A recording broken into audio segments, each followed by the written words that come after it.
Welcome everyone to Buddhist Center. My name is Jeff Allen, and today, once again, we're looking at Lama Tsongkhapa's great treatise on the stage of the path to enlightenment, specifically the section that deals with ethical behavior in the small scope, and specifically the 10 non-virtuous activities. We've been looking at them and seeing how they apply to the foundations of the path. And so forth. So it's so wonderful. I'm sitting in the room where Khyentse Geshe Wandak spent the last couple of years of his life. His ashes are actually right behind me on the altar with the pictures of Rinpoche, His Holiness, and Geshe Lobsang Gompo.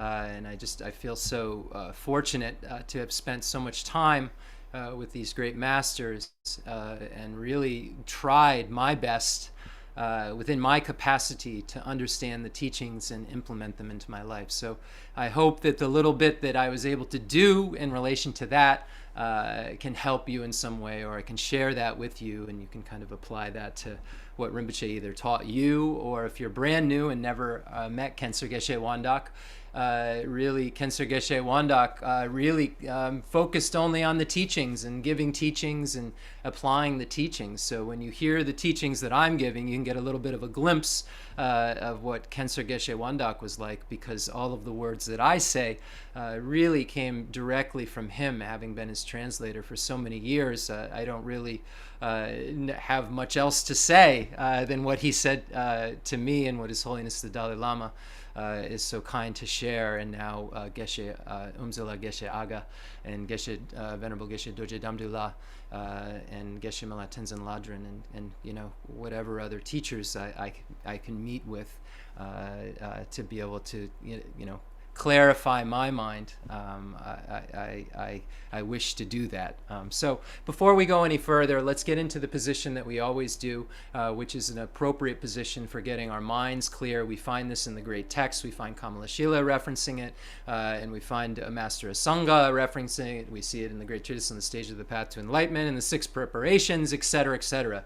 So let's get into this 7-point Vairakana posture. We've gone over it many times. We put our legs preferably into the lotus posture, but we put them into whatever cross-legged fashion we can do without harming ourselves. And if we have to, because of physical limitations, put them right on the floor. Don't worry about it. Back straight, vertebrae like a stack of coins, shoulders in a comfortable position. Head slightly tilted forward, eyes slightly open, pointed kind of at the tip of our nose and our mouth in a comfortable position with our tongue against our teeth.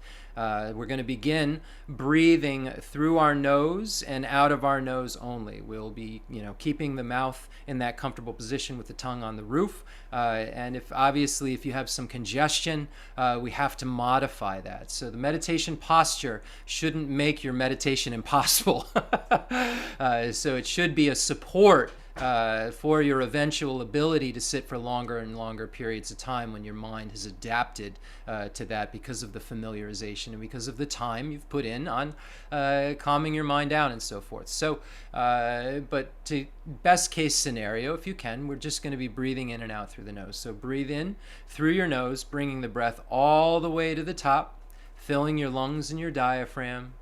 And then you're going to turn the breath around very naturally and exhale. And on the exhale, you'll be counting 1.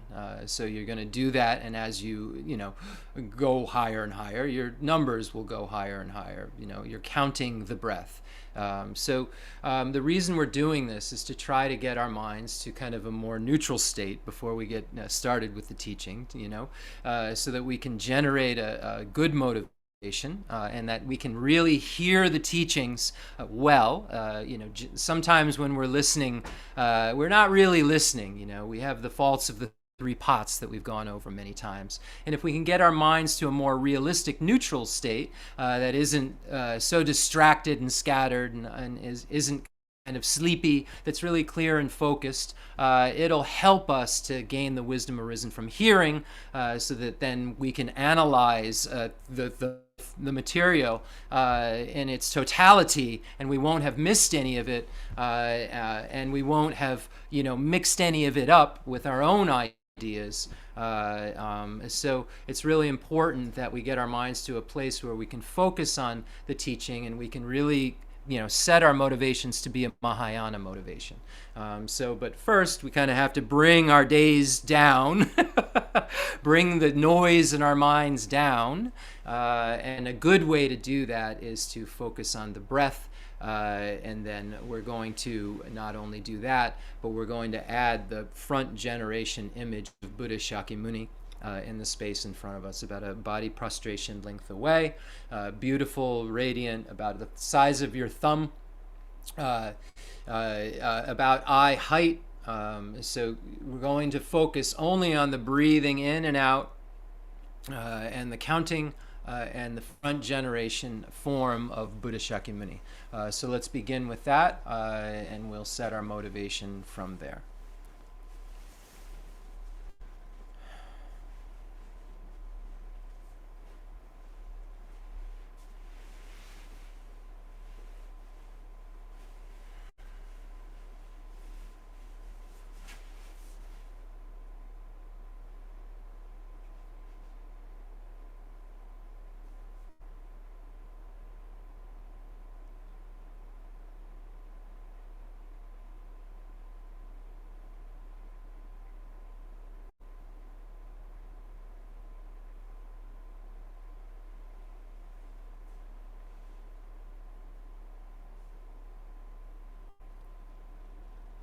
We're so fortunate to be able to know who Buddha Shakyamuni is, a being in our world who's extinguished all negative qualities and only has excellent qualities, has perfect body, speech, mind, and enlightened activities, no longer has the afflictive obstructions or the obstructions to omniscience. We will become the same type of being. We will get rid of our afflictive obstructions and our obstructions to omniscience. Our mind can mature to that state. Our mind is empty of inherent existence, just like the Buddha's mind is empty of inherent existence. Before the Buddha became enlightened, he or she was able to mature their minds, just like we are able to mature our minds and remove those stains that are adventitious, that are not its nature. Getting rid of the grasping at the I and phenomena as being truly established, that gives rise to our inappropriate attention to things, that gives rise to our afflictions and contaminated karmas, that gives rise to cyclic existence. We can remove this self-grasping ignorance.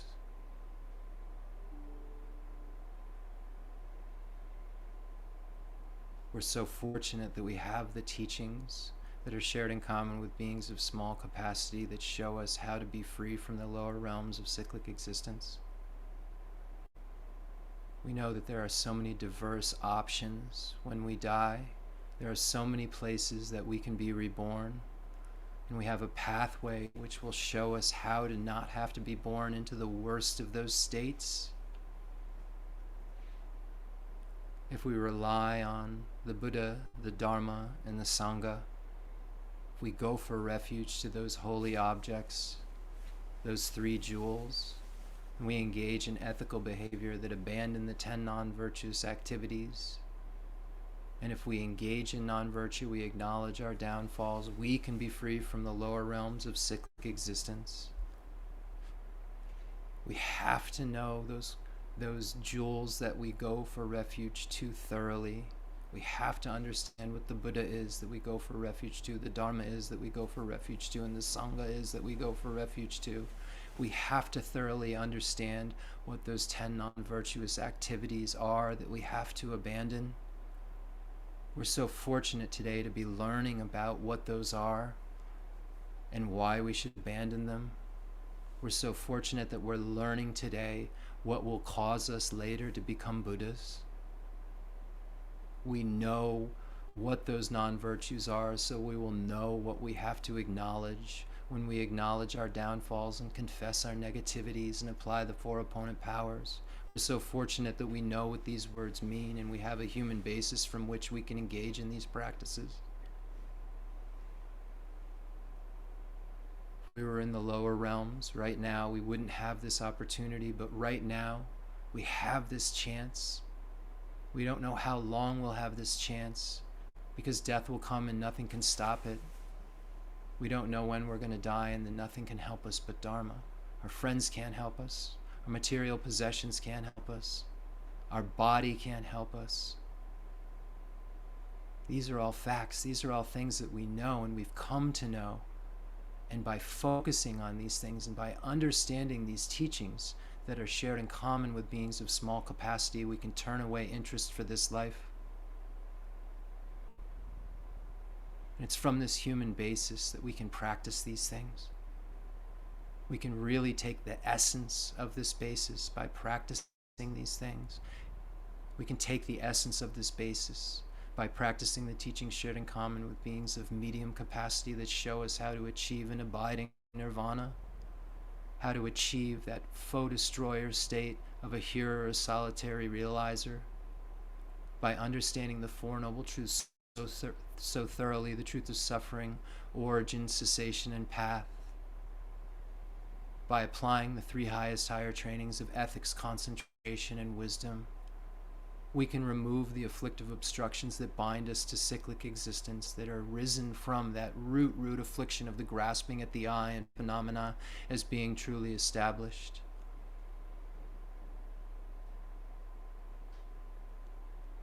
We're so fortunate that we have a mental continuum, we have a mind that is able to understand these things. We have intelligence that can cognize these things. We're so fortunate. From that desire to emerge from cyclic existence, we unite that ripening path with the liberating path of wisdom, and we will become hearers and foe destroyer arhats from this human basis. We can do this. We're so fortunate. We can end cyclic existence altogether with this human basis. But we shouldn't strive for these lower goals, because this human basis right now has the opportunity to achieve the highest goal, the highest certain goodness, the full enlightenment of a Buddha. It's by practicing the teachings shared in common with beings of small and medium capacity, from which we set a foundation to grow the ultimate mind of bodhicitta that wishes to become a Buddha for the sake of all sentient beings. We can do this. We can become bodhisattvas. And it's only the bodhisattva who is on a pathway that leads directly to Buddhahood. We're so fortunate.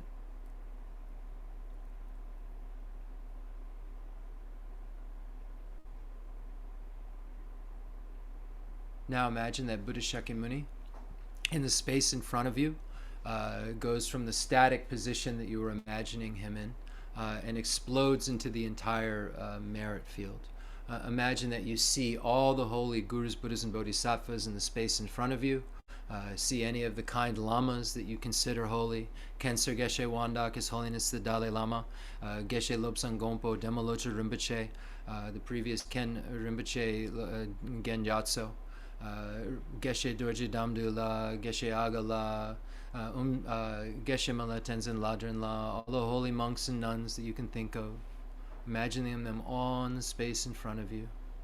Imagining the extensive deeds lineage passed down from Lord Maitreya to Master Asanga and Vasubandhu and Dharmakirti and Dignaga, and Haribhadra and Vimuktasena and Shakiprabha and Gunaprabha. Imagining all these holy beings in the space in front of you. Imagining the profound view lineage beings.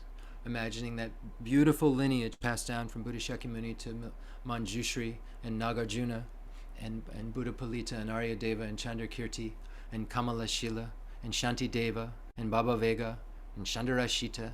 Imagining Silimpa and Lama Atisha, all of these holy beings that are responsible in terms of the extensive deeds lineage for teaching us these grounds and paths and logic and all about the Vinaya and so forth. We're so fortunate to be connected so much to these holy beings, because Kensur Geshe Wandak and His Holiness the Dalai Lama and all these great lamas connect us through their teachings, connect us through Lama Tsongkhapa to all these incredible beings of the Nalanda tradition that lead back to Buddha Shakyamuni. We're so fortunate. This extensive deeds lineage is in our life. We've learned about the 7-point cause and effect for realizing the mind that aspires to enlightenment. Because of it, we understand the five paths and 10 grounds. Because of this, we understand these holy teachings on Buddha nature and so forth. Because of the presentation that we find in Lord Maitreya, and we're so fortunate that we find this. We understand the view of the Madhyamika Prasangika because Nagarjuna came to clarify it in our world. We're so fortunate. And Chandrakirti and Aryadeva, Buddhapalita, Shantideva, all these beings make it so clear to us what the Buddha was getting at and the second turning of the wheel of Dharma. We're so fortunate these beings are in our world that we're so connected to. So fortunate that the holy lineage of blessings came to show us the nature of the mind in its clearest way, passed down from Saraha and Machipa and Tilo and Naro and Marpa and Milarepa and Gampo and all those holy beings. Beings like Milarepa who were able to achieve in one lifetime the state of Buddhahood. We're so fortunate to have these instructions in our world. Beings in Lord Atisha and Drontompa and the Kadampa lineages, and all those holy beings of the Nyingma Kaju, Sakya, and Galup, and Padmasambhava, and the Karmapa, and Sakya Kunganipo, Sakya Pandita, and Lama Tsongkhapa, and Kirtapje, and Jelsapje, imagining all those holy beings in the space in front of you. So powerful, we're so connected to them. Kensur Geshe Wandak taught the great treatise on the stage of the path to enlightenment for over 10 years, so clearly, and touched on all these holy beings. We're so fortunate to know their names. Imagining the highest Yoga Tantra deities, Performance Tantra deities, Action Tantra deities, the 35 Buddhas, all of the protector beings. Imagining all these holy beings in the space in front of you. As many as you can. They are objects of refuge. The Guru is the Buddha, the Guru is the Dharma. Likewise, the Guru is the Sangha as well. We see all these holy beings in the space in front of us, and all the Gurus, Buddhas, and Bodhisattvas. And now we recognize that we go for refuge to them because we want to get out of cyclic existence. We want to be free from the various types of suffering that we find distasteful, the 8 types of suffering, the 6 types of suffering, the 3 types of suffering. All of these types of suffering we want to be free from. So we rely on these guides to be able to teach us how to get rid of all of the sufferings that we don't want, and how we can achieve the ultimate happiness of Buddhahood. So we rely upon these beings in order to be saved from our state of misery. We recognize that likewise all sentient beings have this types of suffering that we have. Everybody wants to be free from suffering. No one likes pain. Everyone wants happiness. Everyone loves happiness. All sentient beings are equally important to me in that respect. All sentient beings have Buddha nature. Just like I have Buddha nature, all sentient beings are equally important. In order for me to establish self, I have to relate to other. In order for you to establish yourself, you have to relate to other. There is no inherently established self or other. Merely labels. It's from this grasping at the label of self, the grasping at this self of person that I have as being truly established. It's from that I cherish myself more than I cherish you. So this cherishing myself more than you comes from a misconception of self. Whenever I cherish myself more than you, and I'm so selfish, my world becomes smaller and smaller. My mind feels so tight and confined when I cherish myself. When I experience those fleeting moments where I cherish others and I love others, I feel that happiness and I feel the loosening of my mind. I see beings who cherish others and I think about them and I see that they seem so much happier. I see beings like His Holiness the Dalai Lama, who has in his eyes this love for all sentient beings as he approaches them. And it's so clear that I'm so different from that. And I start to want to really make my mind one like the mind of someone who cherishes others, because I see how much happy they are. And I see in my own life that when I cherish others, how much happier I am than when I'm just being so selfish and self-centered. Start to imagine how wonderful it would be, because all sentient beings want to be free from suffering and the causes of suffering, just like me, how wonderful it would be if I could somehow take it on, if I could somehow take away that suffering that they want to be free from and I want to be free from.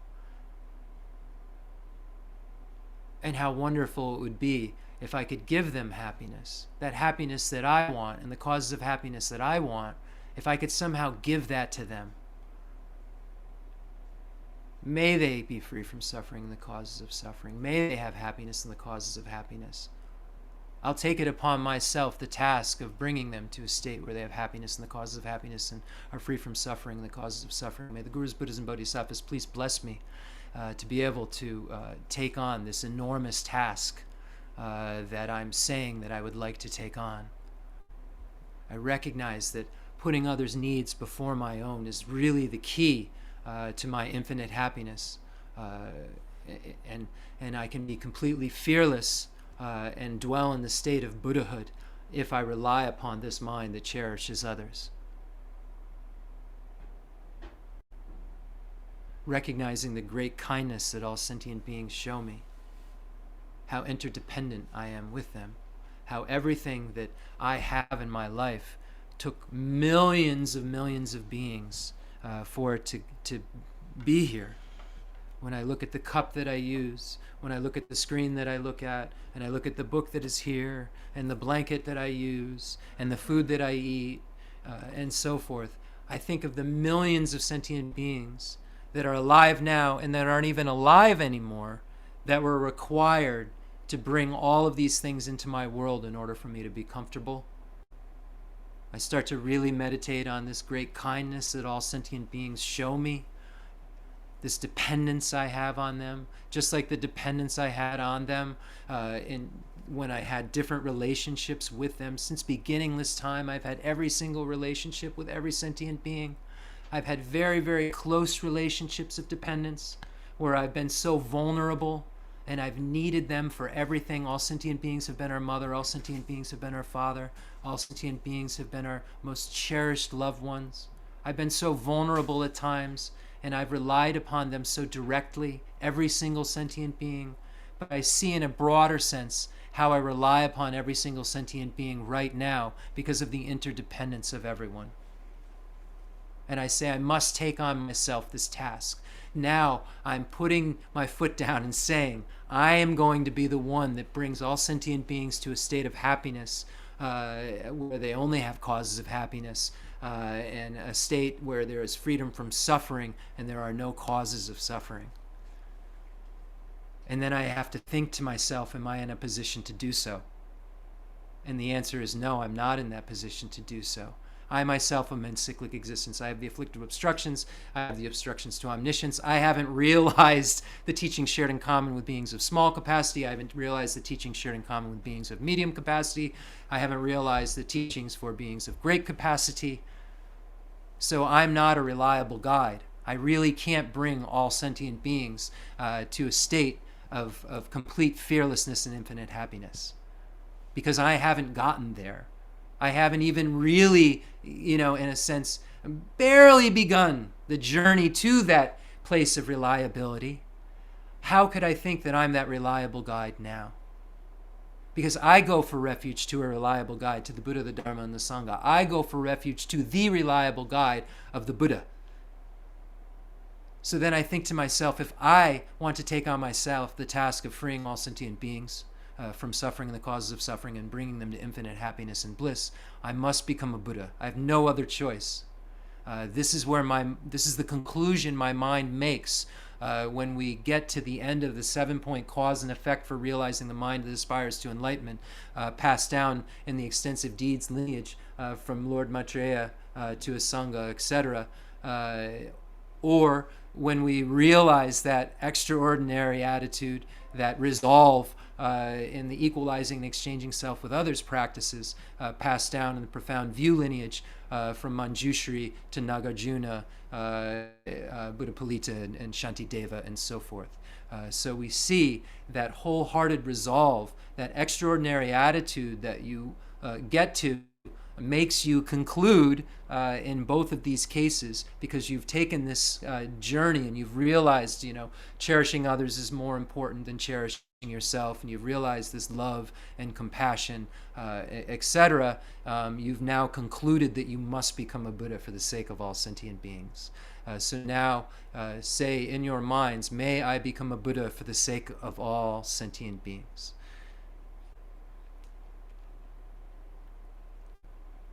Imagine that you've now, even if this is kind of a contrived thought, imagine that you've realized the combination of those practices that is really the most potent way to realize bodhicitta, of combining the equalizing, exchanging self with others practice with the 7-point cause and effect for realizing the mind that aspires to enlightenment. Imagine that you, because of analyzing all these incredible texts by Geshe Chikawa and Langri Tamba and Nankya Pel and Asanga and so forth, and Maitreya, you've really managed to look at the great treatise on the stages of the path to enlightenment and Pabunga Rinpoche's Lamdu Lajan. You've really managed to understand all of these topics that have led you to this realization. And now from that place where you say, I want to bring sentient beings to a state of fearlessness and infinite happiness, and the only way that I can do that is to become that reliable guide. May I become a Buddha for the sake of all sentient beings.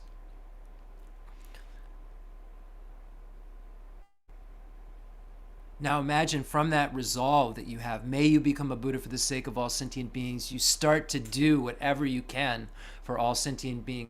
Imagine that you have an infinite number of arms that you stretch out and grab all sentient beings in any way that you can. Just imagine that you bring the entire universe of sentient beings here, all the hell beings, the 8 hot hell beings, 8 cold hell, the surrounding hells, the hungry ghosts, the animals. Imagine you're grabbing all of these animals, the animals living in the ground, imagining all the bugs and snakes, imagining animals living on the ground, the rabbits and squirrels and deers and elephants and tigers and bears, every kind of sentient being, and birds that are in the sky.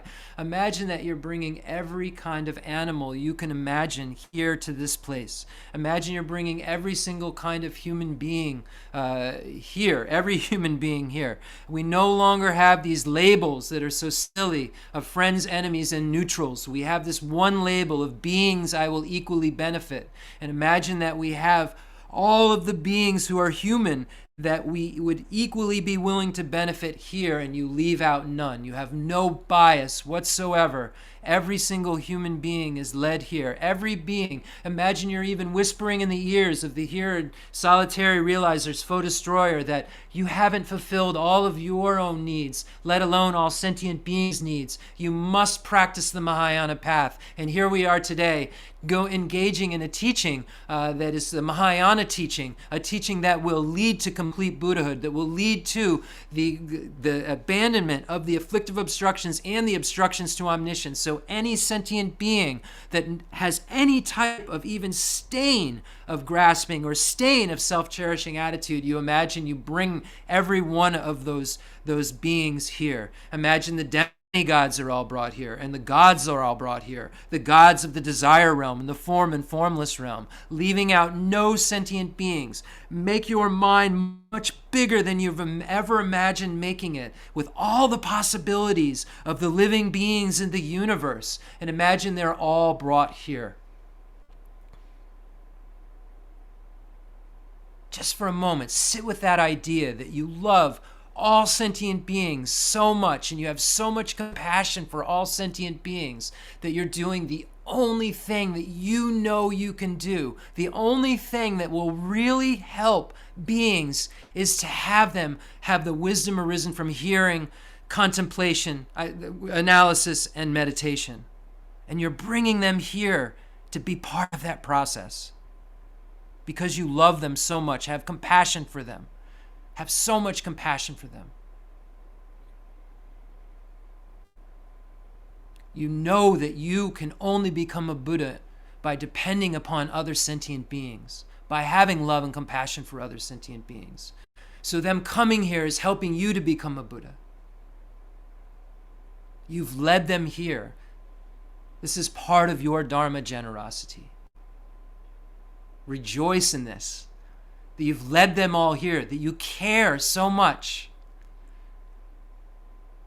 Now, imagine that the entire merit field just is so full of bliss because they see that all sentient beings are here. There's no bias.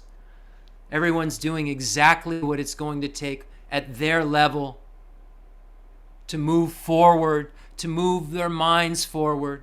Our minds don't move forward so quickly. Our minds move forward in little steps. And imagine that everyone is here and their minds are moving forward in those little steps towards Buddhahood. All the gurus and Buddhas and Bodhisattvas are so pleased.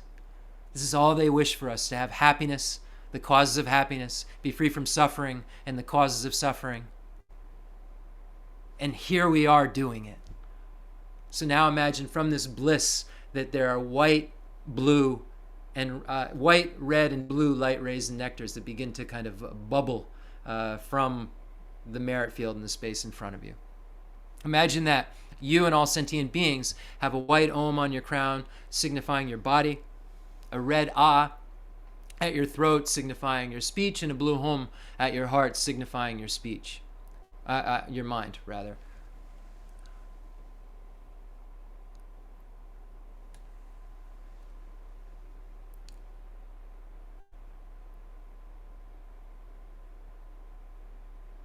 Okay, so now imagine that the merit field in the space in front of you, all the gurus, Buddhas, and Bodhisattvas are erupting with bliss, with white light rays and nectars that are showering down on you and all sentient beings and transforming into white homes, dissolving into your crown and all sentient beings' crowns and purifying your body. Imagine that red light rays and nectars are showering down on you and all sentient beings and dissolving into the Ah at your throat, the red Ah at your throat, and purifying your speech and all sentient beings' speech. Imagine that blue light rays and nectars are showering down on you and all sentient beings, transforming into blue Hums, dissolving into the Hum at your heart and all sentient beings' hearts. Okay, so white light rays and nectars showering down, transforming into white Oms, dissolving into the Om at your crown and all sentient beings' crowns, purifying your body. Red light rays and nectars showering down on you and all sentient beings, transforming into red Ahs, dissolving into the Ah at your throat and all sentient beings' throats, and purifying your speech. And blue light rays and nectars showering down on you and all sentient beings, transforming into blue Hums, dissolving into the Hum at your heart and all sentient beings' hearts, and transforming your minds into pure minds. Now imagine that you have the pure body, speech, and mind of a Buddha. You will eventually become a Buddha. All sentient beings will become Buddha. We have Buddha nature. We just have to ripen this seed. We have to proliferate this Buddha nature, mature it into the state of a complete Buddhahood, where we no longer have the afflictive obstructions or the obstructions to omniscience. So imagine that you sit in that state of perfection just for a moment, just to feel good, that you know that you will become a Buddha, and that your becoming a Buddha will come from you uniting this great love and compassion for all sentient beings with the wisdom realizing emptiness. So now we'll recite the Heart Sutra.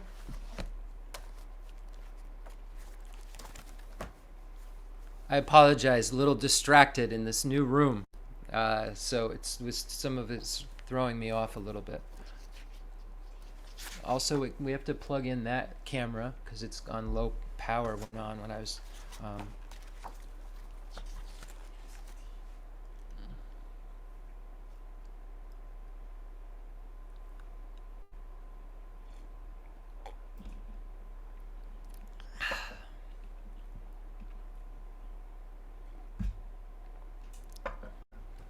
Okay.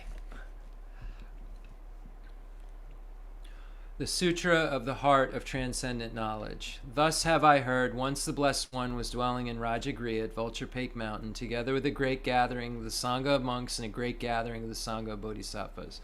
At that time, the Blessed One entered the Samadhi that expresses the Dharma called profound illumination, and at the same time, noble Avalokiteshvara, the Bodhisattva Mahasattva, while practicing the profound Prajnaparamita, saw in this way. He saw the five skandhas to be empty of nature. Then, through the power of the Buddha, Venerable Shariputra said to noble Avalokiteshvara, the Bodhisattva Mahasattva, how should a son or daughter of noble family train who wishes to practice a profound Prajnaparamita? Dressed in this way, noble Avalokiteshvara, the Bodhisattva Mahasattva, said to Venerable Shariputra, O Shariputra, a son or daughter of noble family who wishes to practice the profound Prajnaparamita should see in this way, seeing the five skandhas to be empty of nature. Form is emptiness. Emptiness also is form. Emptiness is no other than form. Form is no other than emptiness. In the same way, feeling, perception, formation, and consciousness are emptiness. Thus, Shariputra, all dharmas are emptiness. There are no characteristics. There is no birth and no cessation. There is no impurity and no purity. There is no decrease and no increase. Therefore, Shariputra, in emptiness, there is no form, no feeling, no perception, no formation, no consciousness. No eye, no ear, no nose, no tongue, no body, no mind, no appearance, no sound, no smell, no taste, no touch, no dharmas, no I dhatu up to no mind dhatu, no dhatu of dharmas, no mind consciousness dhatu, no ignorance, no end of ignorance up to no old age and death, no end of old age and death, no suffering, no origin of suffering, no cessation of suffering, no path, no wisdom, no attainment, and no non-attainment. Therefore, Shariputra, since the bodhisattvas have no attainment, they abide by means of Prajnaparamita. Since there is no obscuration of mind, there is no fear. They transcend falsity and attain complete nirvana. All the Buddhas of the three times by means of Prajnaparamita fully awaken to unsurpassable, true, complete enlightenment. Therefore, the great mantra of Prajnaparamita, the mantra of great insight, the unsurpassed mantra, the unequal mantra, the mantra that calms all suffering should be known as truth, since there is no deception. Prajnaparamita mantra is said in this way: Teyata Om Gate Gate Paragate Parasangate Buddhisoha. Thus Shariputra, the Bodhisattva Mahasattva, should train in the profound Prajnaparamita. Then the Blessed One arose from that samadhi and praised noble Avalokiteshvara, the Bodhisattva Mahasattva, saying, Good, good, O son of noble family. Thus it is, O son of noble family. Thus it is. One should practice the profound Prajnaparamita, just as you have taught, and all the Tathagatas will rejoice. When the Blessed One had said this, Venerable Shariputra and noble Avalokiteshvara, the Bodhisattva Mahasattva, that whole assembly in the world with its gods, humans, asuras, and Gandharvas, rejoiced and praised the words of the Blessed One. Gala jube nejo damba neng ushe duchu ngayi dudo jendru baba lama yi bushinsi nezun gandro zola shazelo agazamara jeshana razamara be agazamara jeshana.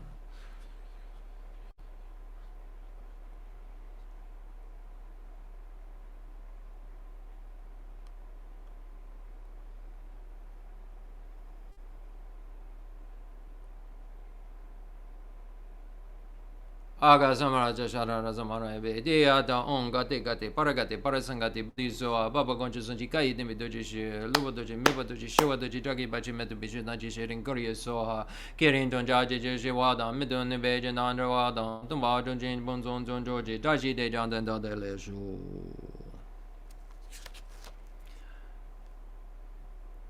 Make a request for teaching, a mandala offering a perfect universe everyone's happy in. The most beautiful thing a Buddha could look at. The fundamental ground is scented with incense and strewn with flowers, adorned with Mount Meru, the four continents, the sun, and the moon. I imagine this is a Buddha land and offer it. May all sentient beings enjoy this pure realm. Holy Lamas high, wrap the sky of your Dharma bodies in massive clouds of knowledge and love, and let them pour upon the earth of your disciples as we are ready, a shower of rain, the teachings deep and wide. I send forth this jeweled mandala to you, precious Guru. Sanye janan zaji janan la janju badu dani jazuji dagi jinsoji bezonanji drola benji zanje drubajo zanye janan zaji janan la janju badu dani jazuji dagi juje ji bezonanji drola benji zanje drubajo zanye janan zaji janan la janju badu dani jazuji dagi juje ji bezonanji drola benji zanye drubajo.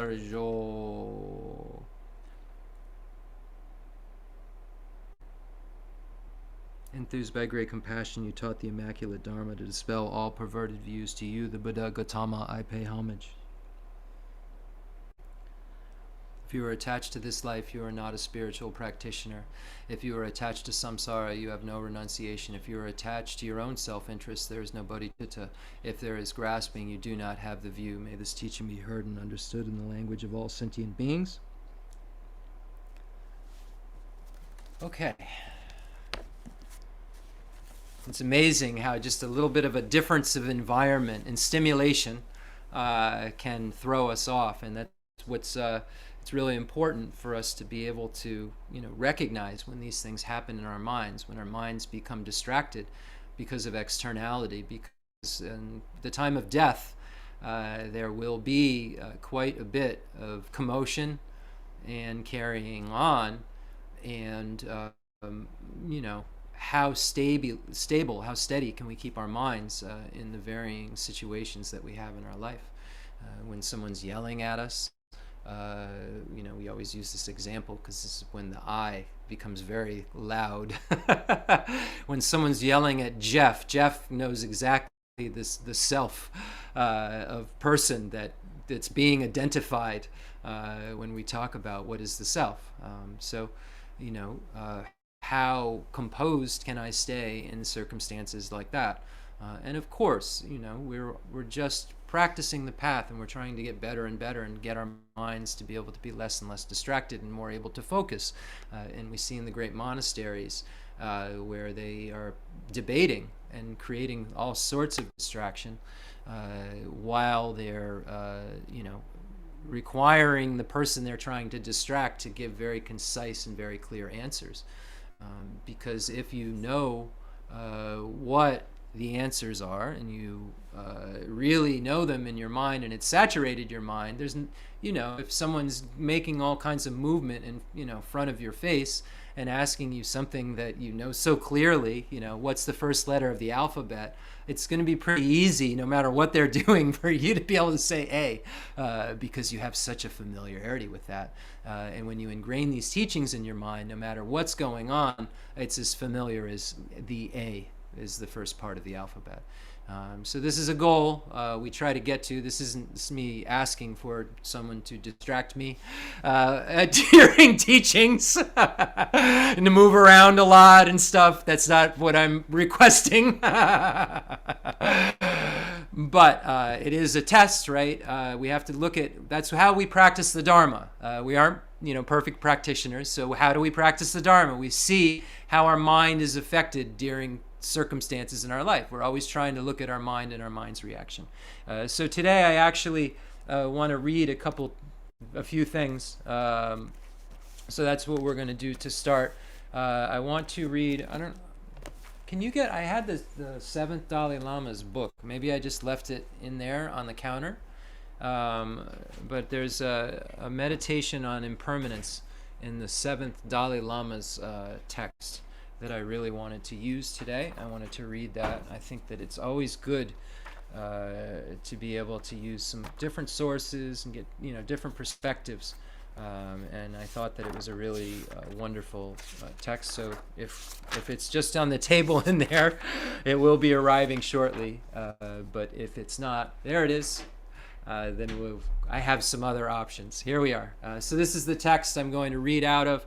Glenn Mullen, thank you so much, for translating so many works of the Dalai Lama, but also thank you so much for giving advice in a room of translators and kind of taking the pressure off all of us, saying that your teacher had said that don't worry, all of our translations will be considered not great in 40 or 50 years when they get the lexicon together. So just do the best you can, and not to be imperfect, do the best you can to be as perfect as you can, but then have a little humility and laugh at yourself when you take it too seriously, and recognize where we are in terms of translation.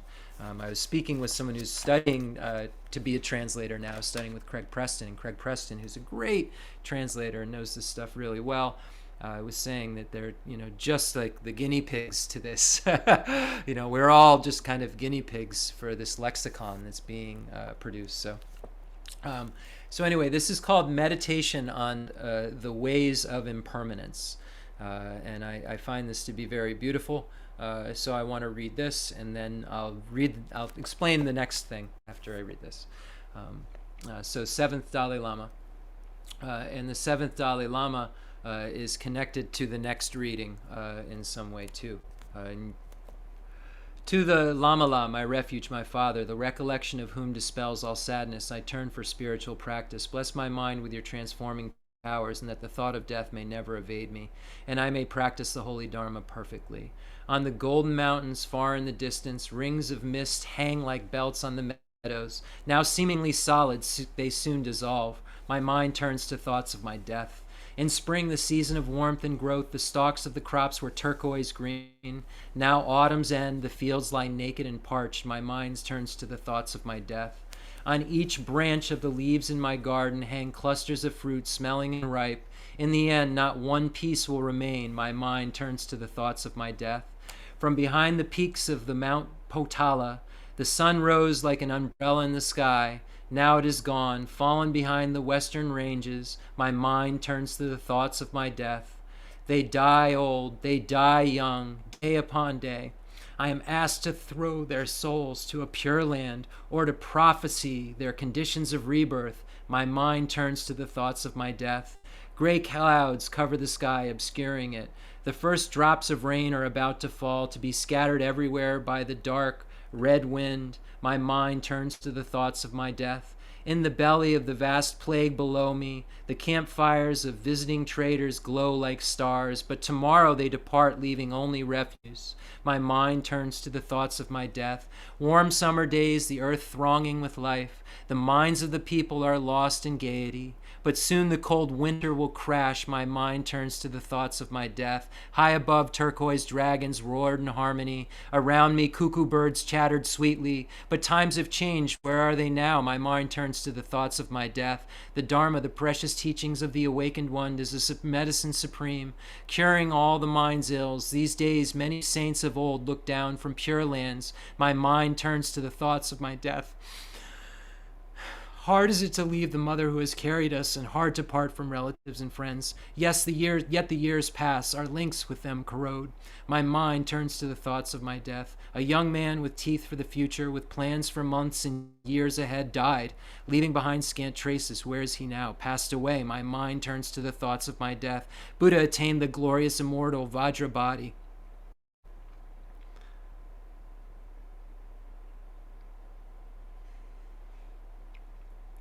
Yet he still enacted a death scene. This body of flesh, blood, and bone, covered in skin, like a bubble of water, is bound to perish. From his birth, a child sees his parents' age, sees them each day come closer to their grave. How can you say to me, but I am still young? I warn you, there is no hope of hiding from death. Spirits were high with expectations this morning as the men discussed subduing enemies and protecting the land. Now with night coming, birds and dogs chew their corpses, who believe that they themselves would die today. Look and ask among the people of your land for anyone even 100 years old. You will be lucky to find even one. Do you not think of your own death to be... If you look closely at and contemplate deeply the people and the things that appear around you, you can see that all are in constant flux. Everything becomes the teacher of impermanence. I remember this body when it was a child's, and it's gradually took the form of a youth. Now its every limb is twisted and worn. It's my own body, yet it delights not even my own eyes. The mind itself is impermanent, constantly oscillating between feelings of pleasure, pain, and indifference, the fruits of positive, negative, and neutral karmas. Look where you will at yourself or others. Life passes like a flash of lightning. When Yama agents surround you, intent on murder, what do you think will happen to you? Relatives, friends, wealth, property shine with splendor in the eyes of the worldly people. Thus they bind themselves in shackles of attachment. This pathos, how will it end? Body lying flat on a last bed, whispering a few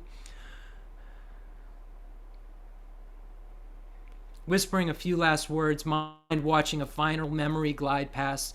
When will that drama come for you? If you create nothing but negative karma, you stand naked of instincts to benefit the hereafter. Where will you go after death? The mere thought of it makes you flinch. Therefore, I myself and beings like me should leave behind meaningless ways and entrust ourselves to the gurus, mandala deities, and dakinis, begging them to prepare us for death's road. In order to die well with the joy and confidence of being within the white rays of spiritual awareness, it is essential to begin readying yourself now. Familiarize yourself with the profundities of the sutras and tantras. By this song, may those like me, irreligious people, like little better than... By this song, may those like me, irreligious people, little better than savages, be caught in the flames of renunciation. May they evolve in spirit and may they attain liberation. So as you can see, 7th Dalai Lama was quite a writer and known for being very moving in his writing. You see how the great masters use every moment to teach the path, to teach, death and impermanence, to teach, us how to move closer to Buddhahood. And that's what we need to see. Like I was saying when the teaching began, how is my mind? How is my mind reacting? Using every circumstance to try to check to see, if we are able to, as the 7th Dalai Lama, sit at the time of our death and be prepared. So I wanted to read that today. And this second thing that I want to read is called Recognizing the Mother. A song on the experience of the middle way view. It's very profound. I'm not going to try to even begin to give a commentary, but I think it's maybe auspicious to read this. It's by Shanjay Ripi Dorje, because I'm going to request Venerable Geshe Dorje Damdula to give a teaching on this in a formal way. I don't know, through here, through Tibet House, I'm not sure. But I'm very moved by this, and I would like, to understand more. So I'd like to share it with you today. And His Holiness has given some brief teachings on it as well. But it says, it's called Recognizing the Mother, a song on the experience of the middle way view. And that's what I find so profound about this text, is really the experience of the emptiness. We know that the mother is referring to the perfection of wisdom. And we see when we study the Abhisammalamkara and the Parshin Shitta, and there's a big discussion of mother and what mother gives birth to, etc., etc. So from this perfection of wisdom, we see all of the hearers, solitary realizers, all the Aryas are born, the foe destroyers, the Buddhas are born. So let's just try to see if any of this makes any sense. And then hopefully, if it doesn't all make sense, we make a prayer that we'll be able to understand this clearly, because we will have to know what this all means to have a liberating path. Because the Madhyamika Prasangika view of emptiness, that correct view of emptiness, is the wisdom we have to have in order to be liberated, either in the here solitary realizer, foe destroyer state, or the Buddhahood. So let's take a look at what we would have to know and see if we can relate to any of it. Let me have a sip here. Recognizing the Mother, a song on this experience of the middle way view by Shanjay. I don't know if it's Shanja Rupi Dorje or Shanjay Rupi Dorje. I feel like I've heard it both ways, but yeah. Imaho, he who reveals and bear the wonder of profound dependent arising nature, O my Guru, your kindness is indeed boundless. Kindly reside in my heart as I utter these extemporaneous words from the thoughts flashing in my mind. This hapless child who lost his old mother so long ago is about to realize, coincidentally, what he has not recognized, that she has been with him all along.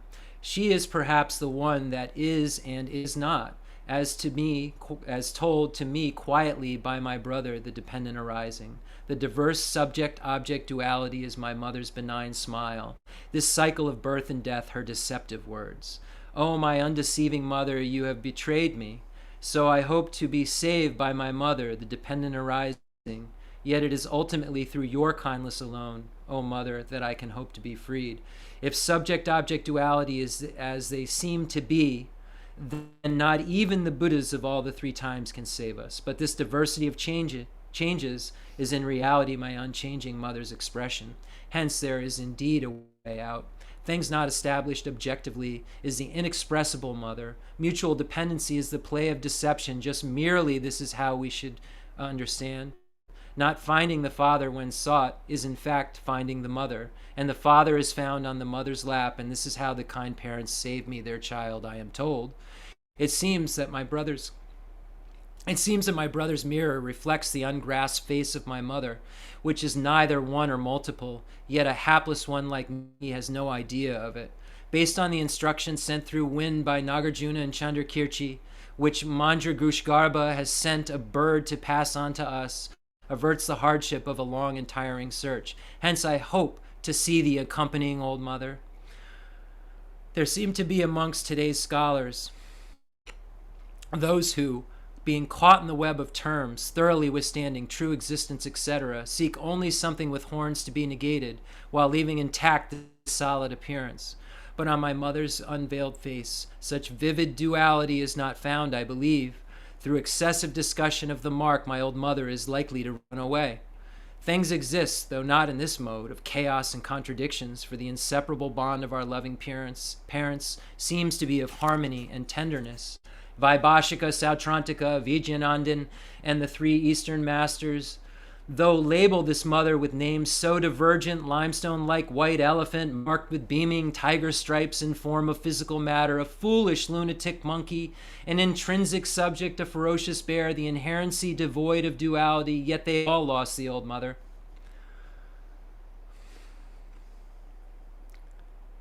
Likewise, many scholars and meditators amidst Sakya, Nima, Karma, and Drupa pride themselves in diverse terminologies, self-awareness of non-subjective emptiness and clarity, primordial purity and spontaneity, the true face of Samantabhadra, Mahamudra, the unfabricated innate mind, neither existent nor non-existent, a mere absence of any thesis. It is all well if the target is hit.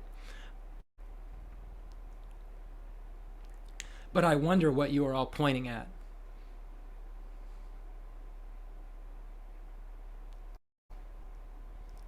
That's it right there. What is the object of negation?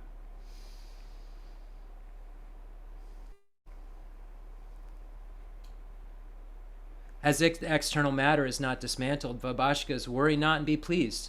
Though without self-cognizance, cognition and cognized are tenable. All Vijanan, oh be pleased, through without intrinsic nature dependent relation starkly remains. Be pleased too, the three Eastern masters. As clarity and emptiness can be held as uncontradictory, upholders of pupil instructions hold doubts no more. Through primordially pure, good and bad are feasible. The knowledge bearers need no clinging to purity. Though one meditates through contrivance, the innate dawns. The elderly meditators need no insistence, as the absence of elaboration of existence and non-existence can be accepted. The stubborn logicians need not fret. All these occurred perhaps due to unfamiliarity with standard conventions. For those lacking extensive study, it is not that I have no respect for you. Please pardon if you're offended. Though I am not all-knower,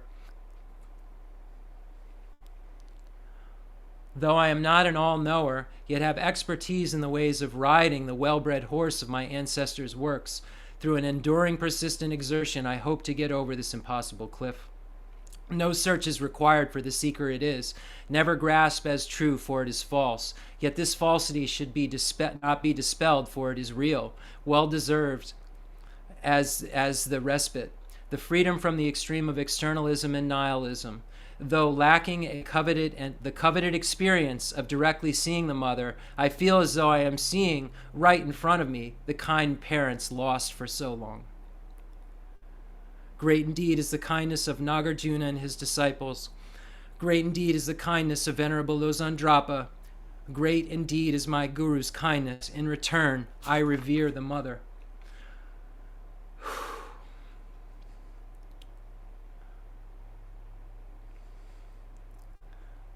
By the joyous celebration of all the noble deeds through the meeting of the young child of awareness with his unproduced and inexpressible old mother, may all mother sentient beings be led to this lasting joy. I, Rupi Dorje, perform here at this joy a dance of ecstatic joy to please the three jewels. Okay. All right. So, Let's, what time is it? 11? I have one more reading I want to do. This reading day. I said that I was going to slowly go through the text called the Indian Buddhist Pandits. So we already went over Nagarjuna. The next one's shorter. It goes over, you get a 2-for-1.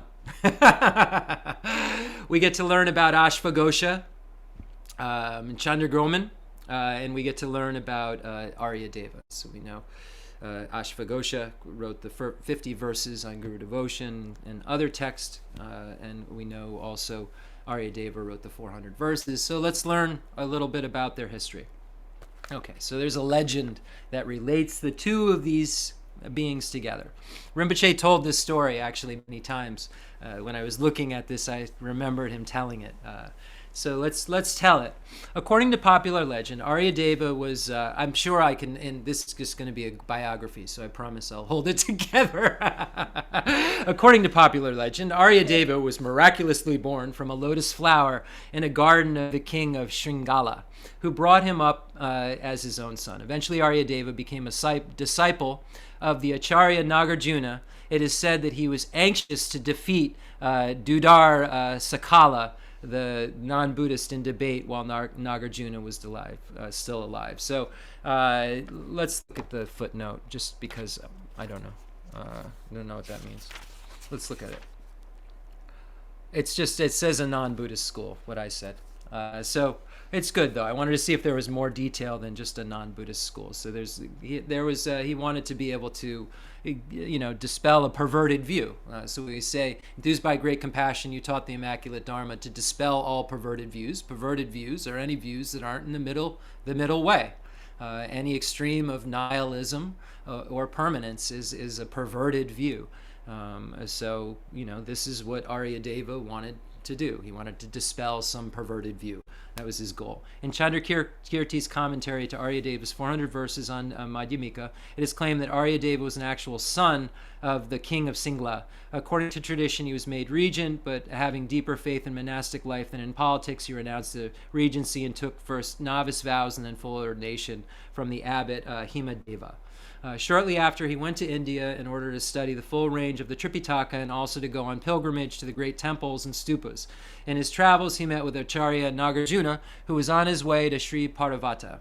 Aryadeva accompanied him, and becoming his devoted student, he soon attained realizations and powers. Nagarjuna passed all his lineage to Aryadeva. So when we say, the profound view lineage, we say from Manjushri to Nagarjuna and Aryadeva, Buddhapalita, we say these names. Now you have some kind of context here. We just read about Nagarjuna, who got the Perfection of Wisdom Sutras from the Naga realm. The story goes, the 100,000 verse, the 20,000 verse, 8,000 verse, and then the very, very summarized Heart Sutra, and then the most summarized, the syllable Ah. That's another story, though. So it says Aryadeva worked in South India for the benefit of sentient beings. Among his many great deeds was building of 24 temples. He joined a local tree spirit to protect and support them, and with the help of Yaksini, Subhaga, found a Mahayana doctrine center near each temple. About this time, a powerful Hindu logician became prominent in India. In his childhood, he became nicknamed Parent's Slave because of his inordinate devotion to his parents. Later, he was known as Ashvaghosha and practiced meditation on Ishvara. He attained a vision of the god who offered him any city that he desired. Ashvaghosha requested invincibility in debate. So he asked Ishvara, the god, to give him the city of an invincibility. He couldn't be defeated in debate. So then Ishvara, the god, says, "Let it be so," and grants Ashvaghosha with this power to make him invincible. And no one born from a woman's womb will ever be able to defeat you. So Ashvaghosha began debating with the various Buddhist groups in the south, and no one could match him. However, his mother was a Buddhist and thought that if she sent him to central India, he could meet his equal. he be defeated and consequently be converted to Buddhism. So he said, to prevail over a few monks in a remote part of our country, she said to him, is nothing spectacular. All the great Buddhist masters live in central India, and if you're victorious over them, then your fame will be indeed merited. I'm not believing that you're worthy of it yet. You're not debating the real logicians yet. So then Ashvaghosha goes to Nalanda, and he says even at Nalanda the monks were afraid of facing him because everyone had heard of his. He had this city. This that was blessed, given to him and blessed on him by this god Ishvara. He had this magical power, if you will, the city. So it was a humiliating state of affairs for Nalanda, because Nalanda is the central institution.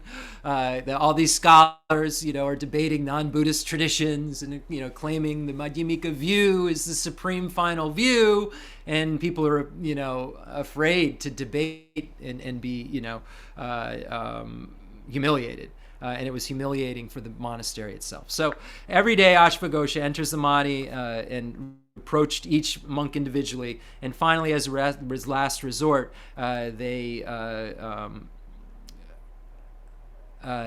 supplicate Mahakala and offer a torma, which contains a letter to Nagarjuna, whose whereabouts are unknown at the time. Nagarjuna is missing. Mahakala, manifesting as a crow, emerges from the mouth of the image and taking the torma in its claws and flies to Nagarjuna, brings the letter to Nagarjuna. When Nagarjuna receives the letter, he considers himself. He says, I'll just go. And then Aryadeva says, no, because Aryadeva has this wish, to dispel perverted views. He really has this wish. So he says, I'll go in your place. And Nagarjuna told him, you're going to need some more training if you're going to do this. So the two start debating, and Nagarjuna is defending the position of Ashvaghosha. So wherever this is separately going on, Nagarjuna and Aryadeva are debating, and Aryadeva is holding this position that the Ishvara tradition that Ashvaghosha at the time is holding. And he did this so well that at one point Aryadeva thought that his teacher might be a Hindu. So Nagarjuna, so there was a thing about Khensur Geshe Wandak, people used to say that he could debate the wrong thing to you and convince you of it. So you see here this quality being shown in Nagarjuna, who Aryadeva was starting to think maybe Nagarjuna had become a Hindu. And they continued until Aryadeva was able to win consistently, and then they changed sides, and then they would have to switch, and then Aryadeva would say, when Aryadeva was able to win even from the Hindu side, then Nagarjuna agreed to let him leave. So he became really skilled at being able to win the debate through logic either way. So he warned Aryadeva, you may be able to beat this Hindu view, but on your way to Nalanda, an obstacle will arise, and be steadfast at that time. Okay. So Aryadeva sets off for Nalanda. On the way, an evil spirit takes the form of a beggar and asks him for one of his eyes. And Aryadeva gives one to him. But when he looked back, he saw the beggar smash the eye on a rock. Oh, what a shame, he cried. Now neither of us has been benefited, and regret for his virtuous action arose within him. Because of that regret, he was not able to recover his eyesight. He realized that this was the obstacle foretold by Nagarjuna, and this understanding gave him the strength to continue his journey. So he saw the obstacle was that he lost his bodhicitta in a sense. This... He says, now neither of us has been fed, and he regretted doing. It wasn't lost his bodhicitta, it was a regret for having done something virtuous, and that's non-virtue. And that caused him not to be able to, through his own powers, restore his eyesight. So then, when he reaches Nalanda, he's sent a water carrier into the monastery with a message announcing his arrival. Soon he's brought into the monastery in disguise, and everyone's very optimistic because it's very well known that he's been born from a lotus and not from a womb. So there's a story that when we look at types of birth, there's miraculous birth, birth from the womb, birth from heat and moisture, birth from egg, like all these different types of birth we learned about. So here we know that Aryadeva is miraculously born not from a womb. So it says that Ishvara said, no one born from a womb will defeat you. So they have some confidence that they've brought the right debater. So the next morning, Ashvaghosha came in and watched the monks. He noticed one extra and called out, whence has this bald head previously non-existent come into being? Aryadeva answered, this bald head has come out of this bold neck. The Hindu thought, here is a master of debate come to meet with me. One day Ashvaghosha was ritually bathing with Ganga water in order to purify himself of his sins. So this is a thought in Hinduism that you can, go to the Ganges and you can purify your sins by bathing in the water. So Aryadeva shows up with a golden pot with urine and excrement and begins to scrub its outer surface. Ashvaghosha asks, what is the point of washing the outside of a pot that is filled with dirt?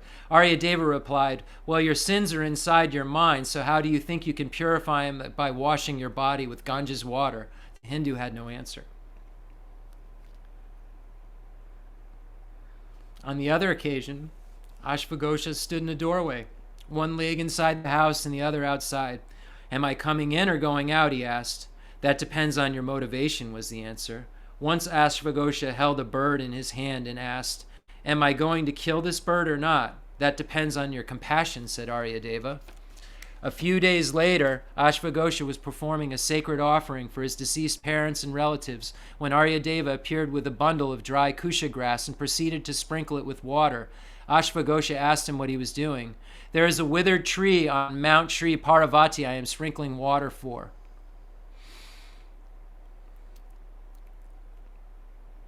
Said Aryadeva. Why sprinkle water here for a dead tree?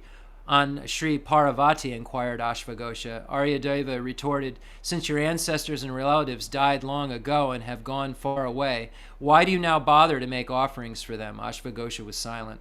Eventually the time came for them to contest in formal debate. It was agreed that the loser would embrace the doctrine of the winner. The king himself came, and a line of Buddhist scholars sat to his right and a line of Hindu scholars to the left. The two thrones made from dozens of cushions were set up with the understanding that a cushion would be removed from the appropriate throne whenever a point was lost. When the time came that the one of the debaters had no cushions left and was forced to sit on the bare ground, the debate's over. Now Ashvaghosha had attained the city of Ishvara, so to prevent Ishvara from coming to assist the Hindu, Aryadeva hung a small bag of excrement above Ashvaghosha's parasol. So the gods don't like stinky things. So the Aryadeva uses his logic and takes a bag of poop and puts it on the parasol of Ashvaghosha. As a result, if Ishvara would not come near, because everyone knows gods are excessively attached to cleanliness. Instead, Ishvara tried to help his devotee by making the answers to Aryadeva's questions appear on a nearby slate. But Aryadeva threw oil on the slate and the letters were illegible. Ishvara then manifested himself as a parrot to whisper answers in Ashvaghosha's ear, but Aryadeva materialized as a cat and killed the parrot. Indeed, you are a great sinner, cried Ashvaghosha. That cat killed the parrot, replied Aryadeva. How can it be my sin? Ishvara's consort then descended to help Ashvaghosha, but Aryadeva conjured up a naked man with an erection who made an obscene gesture to the goddess and then nearly fainted and left. Oh, one-eyed man, how dare you challenge me in debate, called Ashvaghosha. Your Ishvara with his 3 eyes has not been able to discover the nature of reality, but with my one eye I see it very clearly. Why shouldn't I tame you? Aryadeva called back.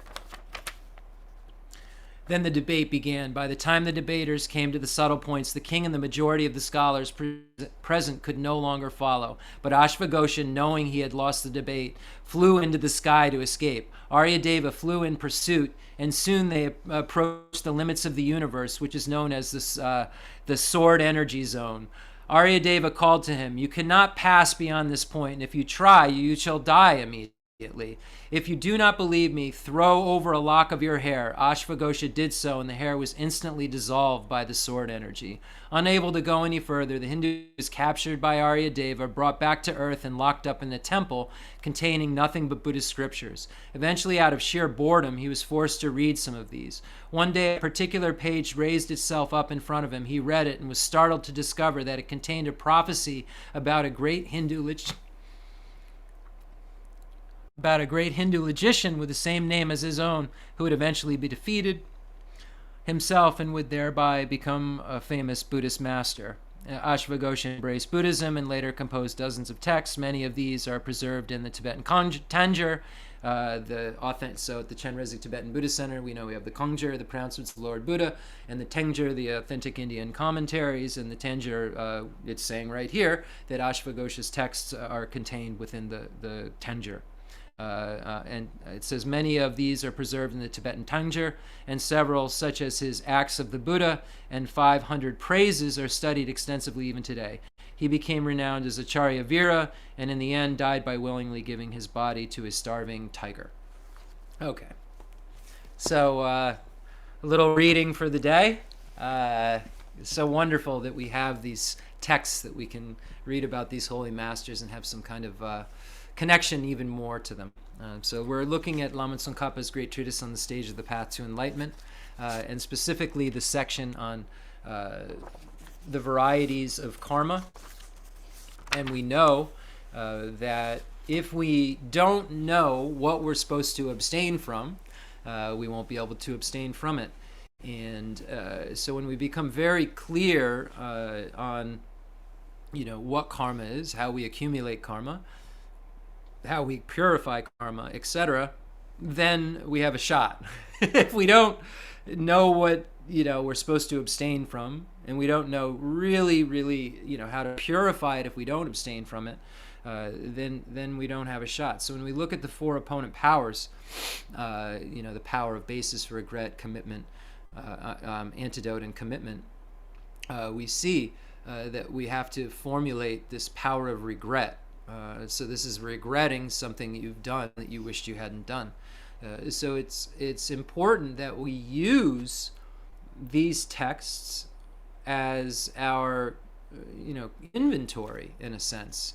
When we sit down in meditation and we engage in the four opponent powers, and we want to confess or acknowledge our downfalls, sure, we can there's some maybe things that are stuck out in our mind that are really sticking out.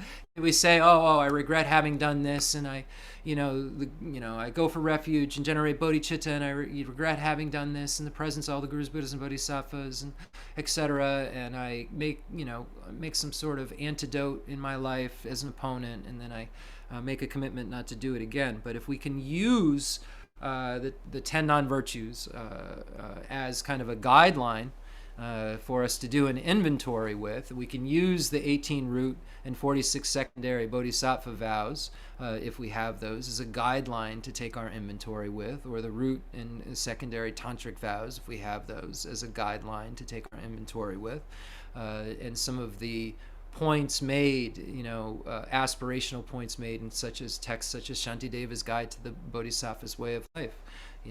May I be everything to all sentient beings. Have I, cherished myself more than others, because I know that that's the way to my sadness. So if we don't have material from which to draw from, to take an inventory with, we aren't going to make a thorough confession. And so when we sit down to do confession and we bring up the refuge and go for refuge and generate bodhicitta, because we do non-virtue in relation to the three jewels, in relation to sentient beings, we then have this regret part. So when we sit down to think about regret, well, what am I regretting? We could be very coarse, or we could try to be very thorough. And if we're very thorough, we can say, what did I do in relation to killing? What did I do in relation to stealing? What did I do in relation to sexual misconduct? What did I do in relation to lying? What did I do in relation to divisive speech? What did I do in relation to harsh words? What did I do in relation to gossip? What did I do in relation to covetousness? What did I do in relation to harmful intent? What did I do in relation to wrong view? What did I do in relation to criticizing others? The first bodhisattva vow, etc. So this is how we use. We see that all of the texts are instructions for practice. These aren't just kind of rules and guidelines. These are rules and guidelines that become part of our mindfulness, that the object that we're not forgetting is that we want to abandon killing, stealing, and sexual misconduct, etc. So the mindfulness is making sure we don't forget that, and our vigilance is saying, oh, have we? And if we have, mindfulness brings it back and says, oh, I should be abandoning killing. And then at that point, then you can apply these opponents, because that's really, if we don't bring to the, what are we trying to engage in? Our confession is kind of superficial. If we're not really making it kind of an inventory, we're not contributing to the real subtle change of our mind. We may just be changing kind of coarse things, but there's all this other mess that's going on that we need to change, that a lot of the coarse things are kind of coming out of, and we don't really know. So it's important for us to analyze these things. And when we get into the section that we're in right now, in the 10 non-virtues, we see how easy it is to engage in divisive speech and gossip. We see it becomes it just, we do it on a regular basis, and sometimes think that we're even engaging in virtue when we're doing it, and don't even really know the difference, because we haven't studied the great texts, and we haven't done these thorough inventories that are necessary of our mind, so that we're really telling it what to do. We tell our mind what to do in meditation, and then we tell our mind what to do when we regret, and we say, this is what I don't want to do. So then we're in turn telling it we want to engage in the ethics that abandons non-virtue, not in the ethics that engage engage in non-virtuous engagement. So we're telling our mind what to do over and over and over again, because we know that it's from our mind that everything arises. When we see that from our intention of our mind, Vasubandhu says, then our body and speech follows.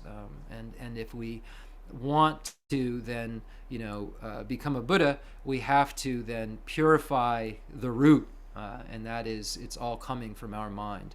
And we see a lot of really good quotes that we can find in relation to that from the various texts in Chandrakirti's entrance to the middle way, saying that all the diversities of phenomena arise from mind. And we know that the Buddha said, where do the sufferings of the three realms come from? They come from a mind. Suffering comes from a non-virtuous mind, and happiness comes from a virtuous mind. So we see that the mind is really the driver, and it is carrying behind it, it carries with it all of the seeds of our virtuous and non-virtuous actions that give rise to concordant results. And if we want to be very skillful, we will create our future the way that we would want it to be created.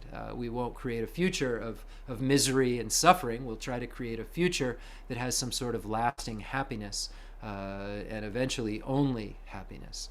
So we have to figure out how to do that, and first engaging in the things to be able to make it so that we can continue to stay on the path and continue to study until we're a Buddha, and then eventually have those things ripen, which will be a permanent state of fearlessness and infinite happiness, because we have engaged in the ripening and liberating paths that will be necessary for us to achieve those goals. So let's take a look at the next part in the Lam Rim Chemo, and we'll go from there.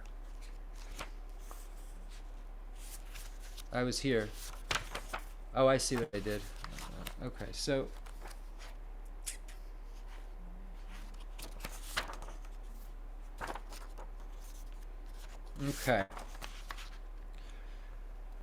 So we went over offensive speech. There's another one we do all the time. Not just those three are big. right? Say things that offend others, that engender hostility in them, that make them upset in some way. And it doesn't have to be that we say something to someone and then it makes them, go into a fit of violent rage. We can say something to them that in their mind just a little bit, just turn just a little bit into a little bit of hostility, and we're harming them. So we have to see that as we're harming ourselves, because now we're engaging in something that is a non-virtue that will give rise to a concordant result of suffering in the future.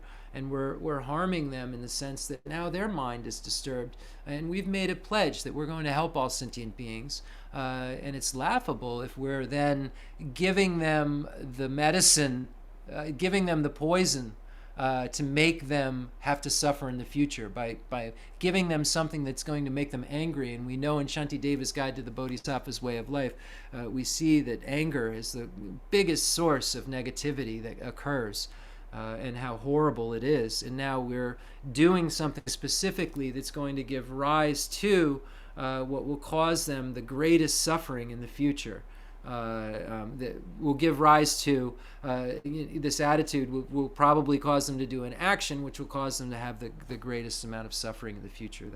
That anger in their mind was then brought about because you said something offensive.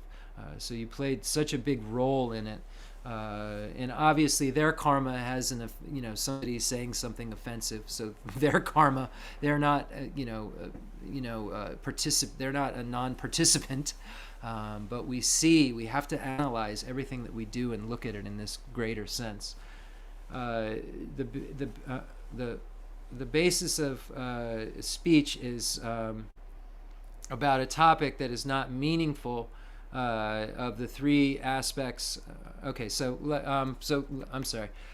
The number 7. So we say there's 3 non-virtues of the body and 4 non-virtues of the speech. So lying, divisive speech, offensive speech, and now senseless speech. Senseless speech is also translated as gossip. So number 7, the basis of senseless speech is speech about a topic that is not meaningful. Of the 3 aspects of the attitude, the perception is as follows. Although Asanga says nothing more than a perception of that is that, here senseless speech means that you yourself perceive the topic about which you wish to speak and then speak. It does not have to involve someone else who understands it. So if you yell at a tree, it's gossip. The affliction is any of the 3. The motivation is the desire to make arbitrary, unconnected remarks. The performance is the undertake the speaking of senseless speech. The culmination is having finished the utterance of senseless speech. Furthermore, senseless speech has 7 bases. Okay, so here's the variety of things that you can gossip about. So it sounded like it wasn't going to be too bad, because it started out like saying, oh, I just have a desire to have some arbitrary, unconnected remarks. So it seemed like, oh, well, it just means like talking about stuff that doesn't really matter. So let's find out what doesn't really matter.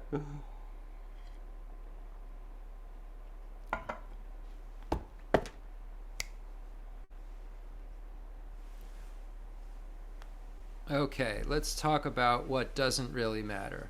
Okay, speaking of fighting, fault finding, disputes, and divisions. Okay, so anything about fighting or people who are quarreling, fault finding any fault in anyone, anything, disputes, divisions, speech such as transmitting and reciting text with the mind that delights in treatises of non-Buddhists or in the mantra vehicle of Brahmins, expressions of helplessness such as wailing, crying out, speaking of laughter, play, entertainment, and enjoyment. Oh, wait a minute. Wait a minute. I thought it was just something arbitrary. What do you mean? This means a lot to me. My play, my dance, my enjoyment, my laughter. What do you mean? I thought that that's very connected. That's not arbitrary and unconnected. Speaking of play, entertainment, wait a minute. Talking about news of commotion, such as new kings, ministers, nations, and thieves. Talking about politics now? Okay, wait a minute. So I can't talk about politics, entertainment, play. So speaking like a drunkard or a lunatic? Oh, even if you're not drunk? So just, speaking wildly? The talk of one who maintains a wrong livelihood? So talking about someone, oh man, they're really doing something badly. So then what can I talk about that isn't useless? It says disjointed, irreligious, and senseless speech is speech that is jumbled, reveals the afflictions, or is uttered while laughing, singing, or viewing actors and the like. There are two systems with regard to the three vocal faults. One asserts that they are senseless speech and one that they are not. However, what I have stated here is in line with the former. Okay, so this seems very judgmental. Okay, everybody take a deep breath.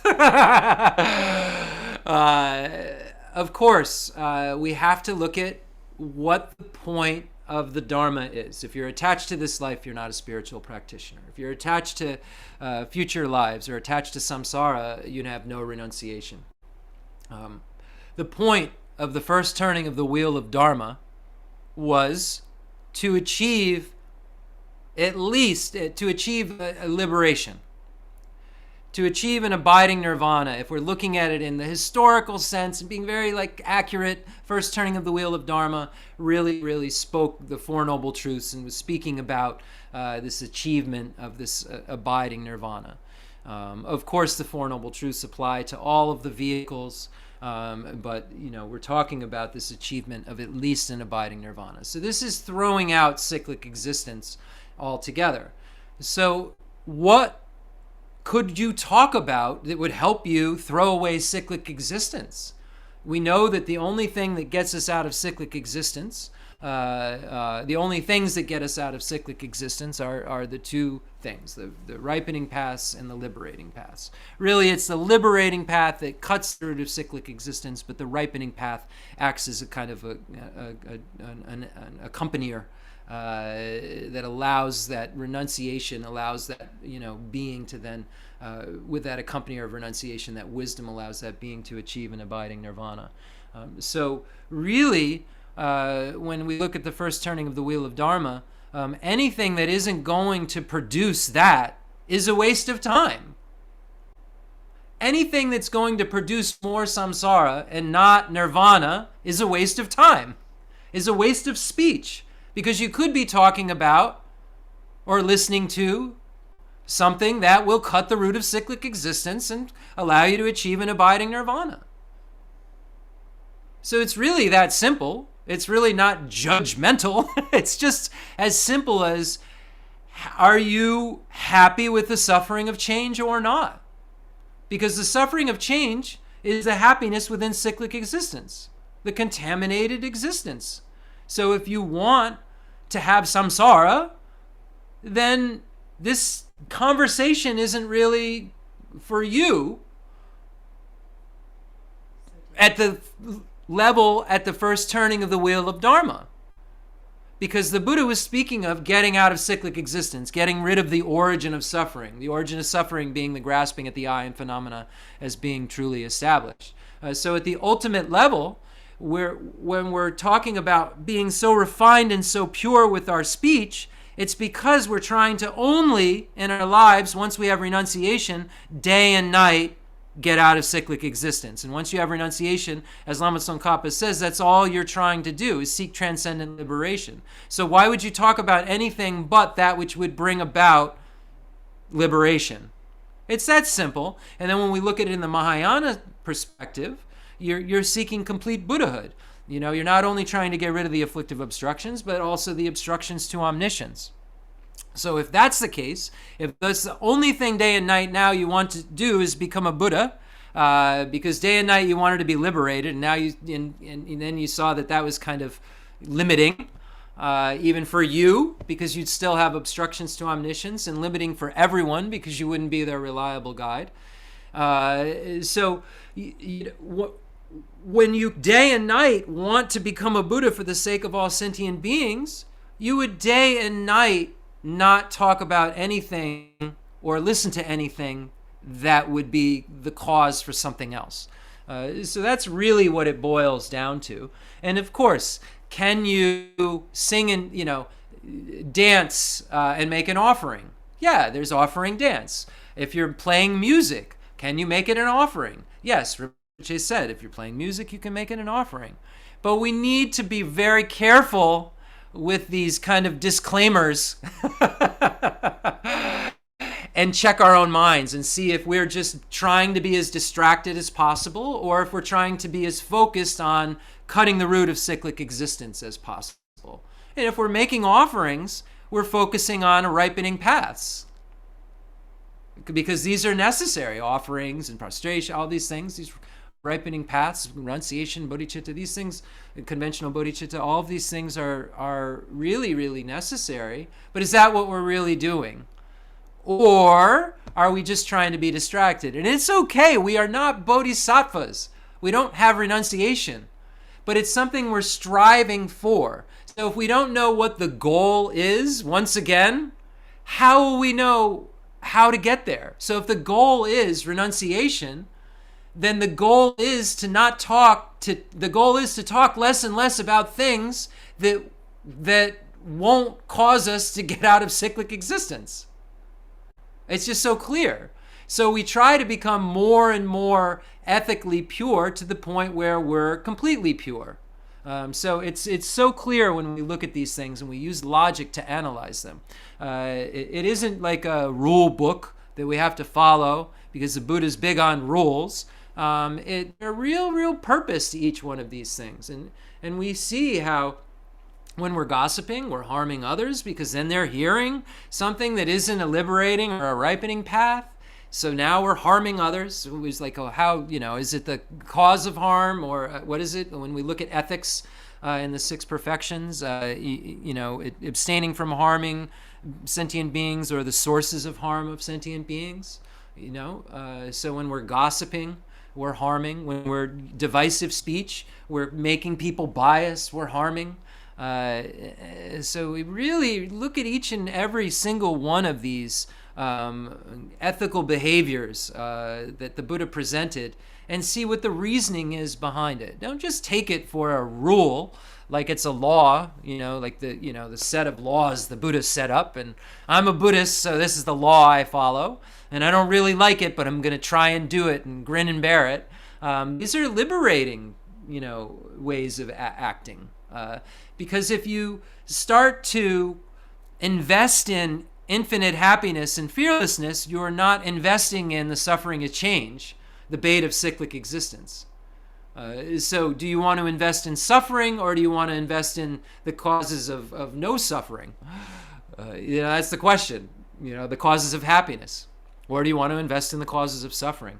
And this is what we have to ask ourselves. And the more we do inventories of ourselves, the more we look at each and every one of these things that we say we're trying to do, and we look at why we're trying to do them, the more it becomes part of our mind and becomes something that makes sense to us and doesn't just seem like it's just somebody holding us down or making us like have to give up things we really, really like. The giving up the things we really, really like eventually becomes the biggest freedom, and the things that we really, really liked were actually the source of our greatest suffering. But we don't see it like that. We see it in the opposite way. And just like we see the self as having some permanent, unitary, independentness. I see Jeff as just Jeff is right now, and Jeff will always be. And we have to try to combat that somehow. And we have to do that day after day after day and familiarize ourselves more and more and more with it, and get our minds cleared up so we don't have these regrets and they're not so busy and contaminated by our messiness. So we can see how it's so important that we check our minds, because it's from our minds that kind of sets off our body and our speech. So if our minds are saying, okay, I'm telling my mind what to do, I'm not going to engage in gossip, I'm really going to devote even 15 minutes after the teaching to only talking about things that are Dharma, or even silence. I'm going to try to really think about the Dharma. Obviously thinking isn't gossip, but I'm just saying, like, if you could really set that motivation in your mind, eventually you can set it for the life, forever, right? So the more and more we become familiar with it, we apply it to our lives, and it means something. If we don't actually put this into action in some way, we don't play with it at all, and don't be afraid to, like, throughout the day, be like, okay, let me try this on for size. Let me see, okay, I think I may have just done something wrong. Let me try this on for size. You have a couple minutes, try it on. Say, okay, we've got these 10 non-virtues. Did I do anything in relation to killing? Was I like walking carefully? I mean, I probably didn't, just a minute ago or an hour ago. Who knows what I did? Maybe you did. Maybe you killed a human being an hour ago. Who knows what you did? I don't know, But, or you take that killing thing and you say, what did I do? And you don't stop at, I didn't kill a human being. Oh, I didn't kill an animal. I didn't kill a bug. You think about, like, well, what in relation to killing did I do? Was I being very mindful while I was walking on a sidewalk, and for instance, to make sure I didn't step on a bug? Okay, I really think I did pretty well with that. Okay, killing, stealing. Oh, did I take something of value of somebody else's? Did I in some way, can I relate anything I did in my life to that? Maybe not. Clean. Maybe I did. Maybe I, borrowed a pen and didn't give it back. That was something of value because the person obviously was using it. It was their pen. At some point they were going to use it. So you can really become subtle and refine your behavior. This is how you become holy. It isn't through like, oh, we speak of the union of clear light and bliss and emptiness. It's really by doing things like I'm talking about, saying, okay, sexual misconduct. Okay, maybe I didn't commit adultery an hour ago, but what did I do? Anything in relation to that? Did I, something in my mind, was it ripe to be able to start? If was my mind in a place that if something gave me the opportunity right in front of me at that next second, would I have done it? You can start to become very refined and see what's my state of mind right now? Is it a lustful state of mind? Because from that state of mind becomes these other things, right?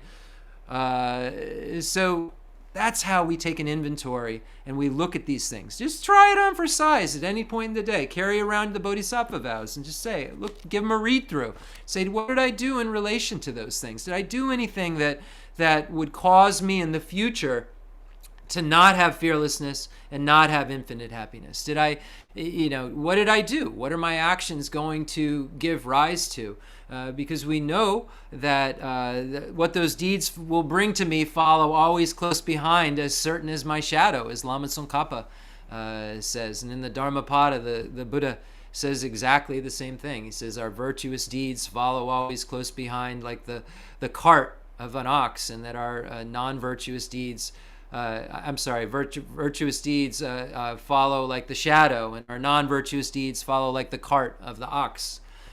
So we see these references made over and over again, because right now we're engaging in the stuff which is planting seeds in our mind, which will ripen into future-ness. Not probably Jeff's experience, but this consciousness, the I. I'll just be an I grasping at me being something else, whatever it may be. Jeff, the donkey. I'll be like, oh, I'm a donkey. I won't think of, oh, I was Jeff before. I'll think like, oh, I'm a donkey. And I'll have hair and fur, and I'll be like, okay, I'm coming. So then I'll still have this I. I'll still have this self. There'll still be a self. There'll be a momentary changing self that's going on there. And it'll be named at that point Jeff. And I'll bring me into donkey through my mind, grasping at these aggregates as a donkey and thinking, okay, I'm Jeff. I'm whatever, Bill the donkey. Let's say this donkey, the donkey owner named him Bill. So now I'll have an owner. And I'll believe I'm Donkey Bill. And I'll grasp at myself as Donkey Bill, and I'll be in the animal realm, and I'll be a servant. We have to see that this is what we're engaging in right now. We're engaging in stuff to make us Donkey Bill, or here a solitary realizer, Arhat, or a Buddha. You choose. And I know it's really can be a struggle at times to not do what we habitually normally do. But the more we don't do it, the easier it becomes. And that's nothing becomes harder through repeated familiarization, so they say. So I think that we'll stop there. Again, I really appreciate everybody being here, listening to the Dharma. I hope that everybody can put this into their lives and integrate these pathways, and really see how they can change you and move you closer to the realizations that we find in the small, medium, and great scope. Because these are the stages of the path that will be necessary for everyone to become Buddhas, and we all will become Buddhas if we rely upon the stages of the path that we watched Rinpoche rely so heavily on, and we watched him emphasize so much to us. Understand that there are persons of three capacities, small, medium, and great. I shall write clearly to identify their characteristics. That quote from Lord Atisha's Lamp for the Path to Enlightenment that Rinpoche sang, like such a beautiful song to us so many times before the teaching started. And may we realize those holy realizations in our mind. And enthused by great compassion, you taught the Immaculate Dharma to dispel all perverted views. To you, the Buddha Gautama, I pay homage. If you are attached to this life, you are not a spiritual practitioner. If you are attached to samsara, you have no renunciation. If you are attached to your own self-interest, there is no bodhicitta. If there is grasping, you do not have the view. Any mistakes that I have made, I apologize for them. And may through this mantra those mistakes be purified, and anything that you heard incorrectly, may this mantra push it. Anything that you heard incorrectly that was correct, or I said incorrectly that you heard correctly, may that incorrect wisdom be pushed out of your mind by Vajrasattva through this mantra.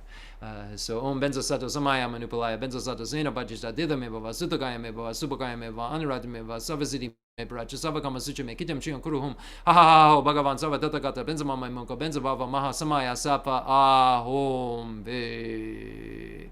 May we always be protected by Paul Dalai Lama. Jo Rama Jo Rama Jo Jo Rama Dunja Gala Rajama Rama Juda Junja Rila Hong Jo Hong Jo Rama Jo Rama Jo Jo Rama Dunja Gala Rajama Rama Juda Junja Rila Hong Jo Hong Jo Rama Jo Rama Jo Jo Rama Junja Gala Rajama Rama Juda Junja Rila Hong Jo Hong Jo Rama Jo Rama Jo Jo Rama Junja Gala Rajama Rama Juda Junja Rila Hong Jo Hong Jo Rama Jo Rama Jo Jo Rama Junja Gala Rajama Rama Juda Junja Rila Hong Jo Hong Jo Rama Jo Rama Jo Jo Rama Junja Gala Rajama Rama Juda Junja Rila Hong Jo Hong Jo Rama Jo Rama Jo Jo Rama Junja Gala Rajama Rama Juda Junja Rila Hong Jo Hong Jo Rama Rama Jojo Rama Dunja Gala Rajamo Rama Wajada Junja Rila Rila Honjo. May Lama Tsongkhapa's holy doctrine remain in this world until samsara is end. Mime zewe dojin genrezi jeme jembe wambo jambe ya tipo male jumze zawe da ganjen gibi zojin zogaba lojan jabi jala zoade. Now we'll make a Thanksgiving mandala offering.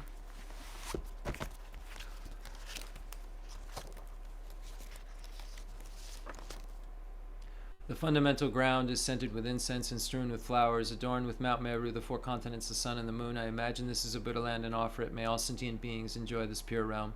I dedicate whatever virtues I have collected for the benefit of the teachings and of all sentient beings, in particular for the essential teachings of Venerable Zandrapa, shine forever.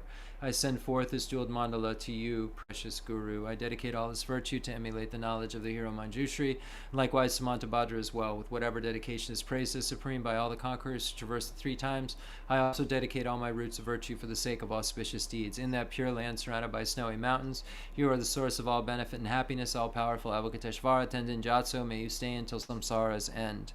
May we never be separated in all our lives from Kensur Geshe Wandak. May we create all the accumulations necessary, all the causes necessary to meet with him or her in the ordinary worlds. And when we become Arya Bodhisattvas, may we meet the enjoyment body that he or she shows us.